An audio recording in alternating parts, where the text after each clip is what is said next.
Um, what did you perceive your role to be when you first came to the camp, or before you even came to the camp? A learner. I think there's been so many changes that have gone on for me personally since I came to the camp. Definitely a learner. It was real hard for me to deal with the delineation between staff and non-staff, and it still is. And for me to continue here during the winter, I would like to work towards us being more of a collective, and that there isn't a delineation between staff and non-staff, but there will be. I'd like to see definite commitments and mutual accountability. As I listen to the women in the background and feel sad and joyous at the same time, and my emotions are running real high. And just the changes, what I've learned, the magic that I've tapped into, the women that I've met, the wonderful. It's great. Ever since I've been here, the one really strong thing I've noticed about you is the way you've been able to deal with the people who live here. Is that because you live here yourself, or? I don't think so. I think it's much more than that. I'd like to know what you have to say about it. I think that sometimes people lose sight of the fact that we're all humans, and that we all share the same fears, and that we all have common backgrounds. Maybe not in this generation, but in the generations before us. And I think that it's real important to somehow tap into the common threads that we have, and that's how we communicate, is through those common threads, and that's also how we build, is by finding the common threads. And I think that the people in this area, I do know the people in this area from being here off and on for about 8 years, but I like to think that I could deal anywhere, and I've moved around the country now for the past 8 years, and I kept coming back to Geneva. I kept coming back here for some reason, and it must have been this place that brought me back here all these times. I think it's real clear to talk, and not to talk at people, but to talk with people, and more important than talking is listening to what they have to say. The incidents of Waterloo and Interlaken and all their violence, I feel that the women, we became the objects of their anger because the people weren't able to verbalize exactly what they were angry at. I think that over the summer we've made people look at things and question things. And the more a person finds out that they're not in control of their own life or their own environment, the more angry I think people get. And we made people face that anger. And we became the objects of that anger, because rather than admit that you're not in control, rather than admit that you've been duped by your government, or you've been duped by the media to the point of being placated, to the point of being buried under apathy, rather than admit that you've been a dupe, it's a lot easier not to face that and to just get angry at those that are making you look at yourself that way or look at your world. And I think that we became the objects of that anger. They weren't able to work through the anger. But I also feel that now people are beginning to work through that anger from what I perceive as the reactions now from the people in this area. Mm-hmm. And I just think it's real important to listen before we speak sometimes. Mm-hmm. What can you think of that have been some of the more extraordinary moments here for you?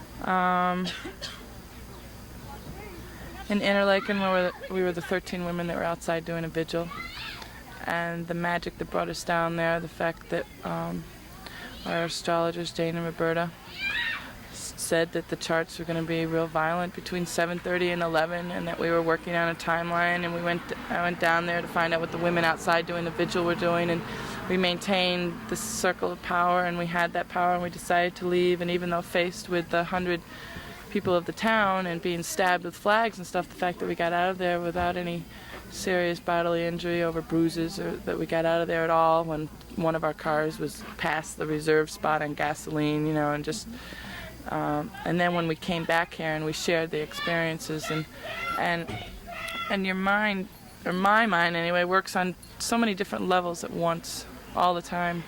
And in that incidence of extreme violence, what each one of us was experiencing within our own minds, we came back and we shared. And we cried and we sang, and we cried and we sang for hours, and we moved into the barn when it started raining.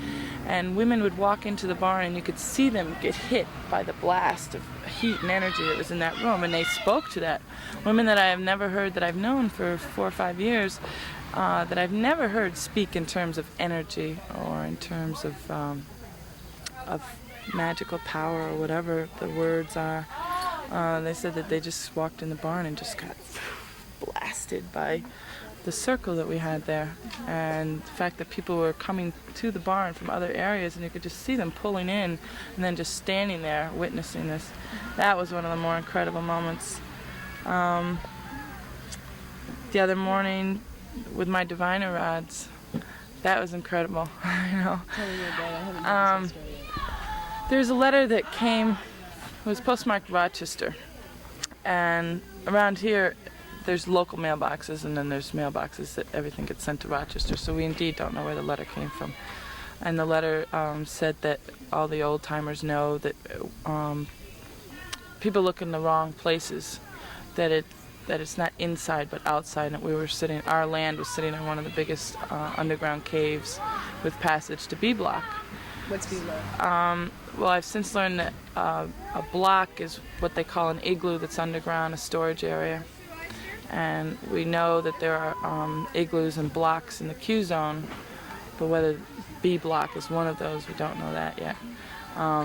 And I did security from 2 to 6 with Alessandra and Coyote, and then we went out with the diviner rods, and we started mapping out where the diviner rods told us to. And it was incredible that every one of the borders that we found, there was already some marking by someone. You know, there was on a tree there was tacked up this message, "I promise," and underneath it was a little gold chain with children's faces and the charms. And we were just like, "Whoa, okay, no, we're not going to get too excited." Then the next place we found, there was spiderwort that had been planted with a beautiful rainbow made that was stuck underneath some rocks that were planted around there. We were like, okay, this is coincidental. Then the other boundary that we found, I saw 4 brown deer and 1 white deer standing across on the other side of the gate, and the diviner rods took me right to there. And when I got there, the deer left, and sure enough, that was the boundary. And then the other place, there were 4 frogs that were like diving headlong into the fence, and that's where the other spot was. You know, we were just like, ah. And before we started, Coyote had drawn a map of what she envisioned we would find, you know, what the area would look like, and I didn't see the map, and we ripped it in half and stuffed it in the ends of the diviner rod, and then held them in place with grapes that we had taken from the Yates County women's wreath that they had made. And then afterwards, when I had made the map of the boundaries that I had found, we got back to the fire and were just, you know, telling all these women about it and basically tripping on the overload that we were feeling. And then we remembered the map, so we pulled out the pieces and we placed it next to the map that I had drawn of the boundaries. And there it was, the same thing. We were going, whoa! And for me, that day was just real emotionally charged, and we never really had a time to process all of what we had found and all of what we had felt. And I got sick that night, and I didn't really have a fever, or I don't know, it was really strange. I just had shivering, and I was throwing up, and then after thinking about it, after I got well, which was basically the next day, just recuperating and letting my body heal, I really felt that I had gotten sick because of the amount of energy that had gone through me and the women that I was with, and that now I can't just enter into things frivolously or without preparation. I really think that it's important for me, at least, to be cleaned somehow before I really attempt it anymore. What I'm calling magic, because that's exactly what it was. So that was just a real strong experience for me, as well as all the emotional experiences up at the base, keening, and the 4-day vigil for Nagasaki and Hiroshima. speaking to the guards, actually knowing that you're making a connection because their eyes are doing this, and if they weren't listening, then I don't think their eyes would be doing like this. And I think that another strong thing for me is the way the people have changed in this area. The people have basically come out of the woodwork. And some may have come out of the woodwork to say, we think you're really messed up and we're not agreeing with what you're saying, at which point you counter and you say, well, in 1848 when the Women's Rights Convention was here, the first Women's Rights Convention, it's documented that the people were saying, look, we basically agree with what the women are saying and doing, but however, you're going about it the wrong way, honey.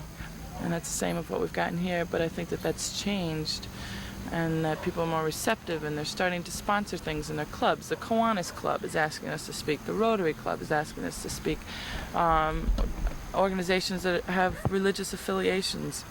And I'm real excited about doing this speaking tour with colleges and universities. And lunches and dinners and all that kind of stuff.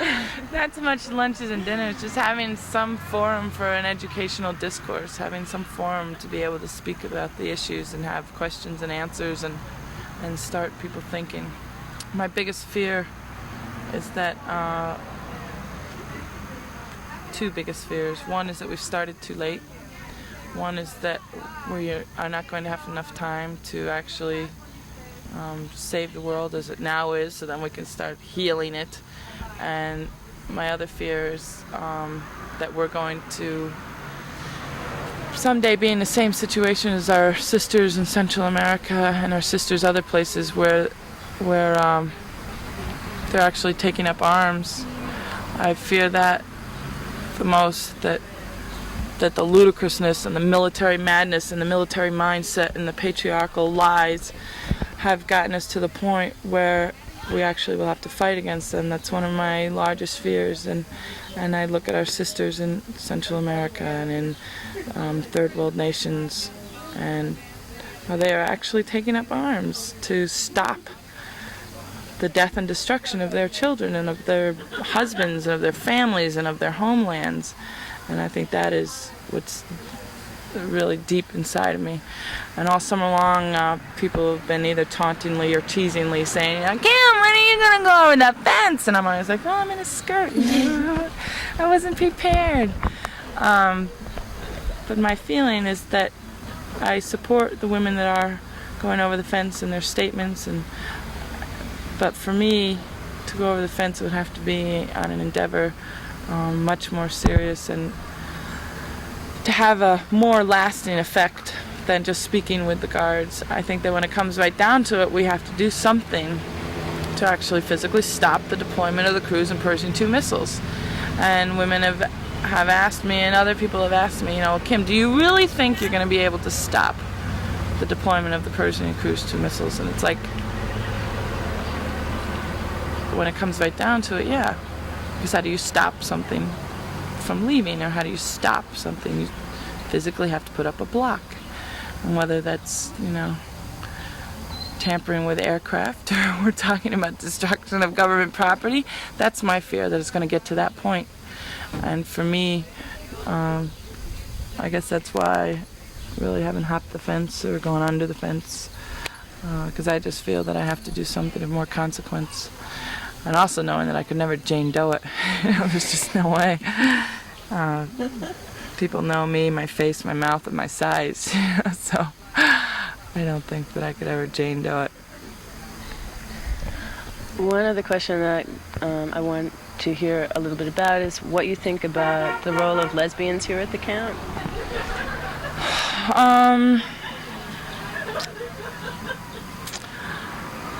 I think that for me, I'll preface it by saying it's been amazing to see lesbians and heterosexuals working together. It's been amazing for me to see atheists and spiritual women working together. The role of lesbians,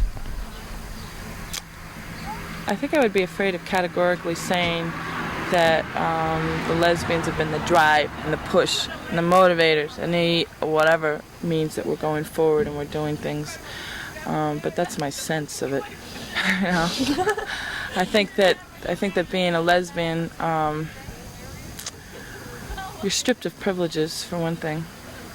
And I think that heterosexual women can work within certain privileges, and once you identify yourself as a lesbian, and once your outward appearance identifies yourself as a lesbian, that privileges are yanked away from you.